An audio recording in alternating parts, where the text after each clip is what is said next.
bobbity boo. Salagadoola, metchikaboola, bibbidi bobbity boo. It'll do magic, believe it or not. Bibbidi bobbity boo. So yes, in case you didn't wonder, we are going to go after Cinderella this time. And welcome, yes, welcome back to another edition of the Gare Bear Review. And in case you didn't get that lovely intro by the mistress herself, the fairy godmother, we are going over Cinderella. And yes, I do have this lovely pin. You guys see it in IMAX if you have the chance. That's where you're going to get that. Um, it was interesting. Now, keep in mind, yes, another Cinderella reboot. Just what I was asking for. What? Look, I know I was sarcastic, Travis. That's the point. Seriously? Look, everyone.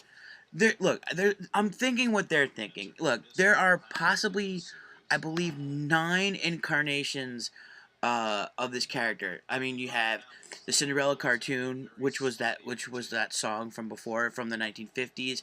The Glass Slipper with Karen from 1955. Cinderella with Jerry Lewis in the 60s. Into the Woods, the first one, the original from '86. There were various people playing the part. Recently, it was Anna Kendrick, I believe. And then you have Roger and Hammerstein Cinderella in '97, who was Brandy. Ever After, '98, with Drew Barrymore, A Cinderella Story 1 and 2, with Hilary Duff. And then the next one would be, I believe, Selena Gomez. And then Ella Enchanted in 2004 with Anne Hathaway plays an incarnation. Basically, the point is that there's a new incarnation that it's not necessary. This movie was not necessary. It didn't need to happen. It didn't need to be done. But what the hell? I mean, we don't need another one of these types of movies. Look, the story has been done to death. Although there are very little differences to the story, including the characters. So basically, it tended to follow the original story. At least at the big bullet points. The animals being her friends, stepsisters and mother treating her like a slave. Obviously the glass slipper, the bippity boppity boo.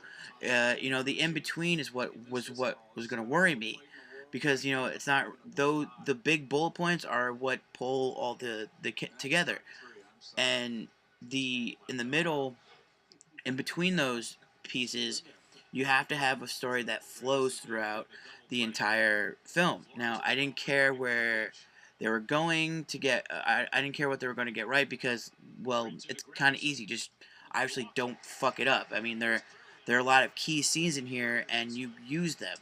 You don't even branch off. You just use what you have. You can change the dialogue, I guess, but even then, just don't fuck it up.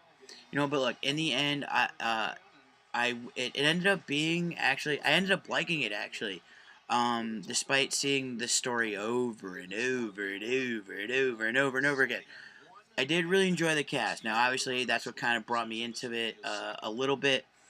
Lily James was great as the title character, pulled it off real well. Not to mention Richard Madden. I liked him as the prince. He was actually really witty, the dialogue that they gave him, and he pulled it off really well. And you can't forget Kate Blanchett as the glorious stepmother. I mean, I legitimately hated her in this film. So it was a very good character. And the best part is that it was directed by the talented Kenneth Braga. I can't even pronounce his last name. If you don't know who he is, he directed. He did Pirate Radio, Valkyrie, My Week with Marilyn. I mean, so clearly this story was actually in decently good hands. Other than that, it was actually, I really didn't have a problem with this movie at all, other than, again, done to death and over and over and over. Sometimes you just need to let a story just stop. Granted, I will give you this. It did bring Cinderella, it gave the story, it gave the character, it gave little girls someone to look up to, sort of. It gave it gave it a whole new generation of fans, which is what I've always in the end that's what I kind of always want in a character that they reboot. You know, Mad Max is actually coming up soon, so I hope they don't fuck that up either. Other than that, Cinderella was actually really good, really fun. It was really entertaining. Had some real cute dialogue, especially obviously really great for the kids. Um, let's see. I would definitely. I wouldn't say definitely, but I would recommend it, especially if you have kids who are going to, especially girls who are who are really into princesses. You know, in that little phase. They're definitely going to enjoy it.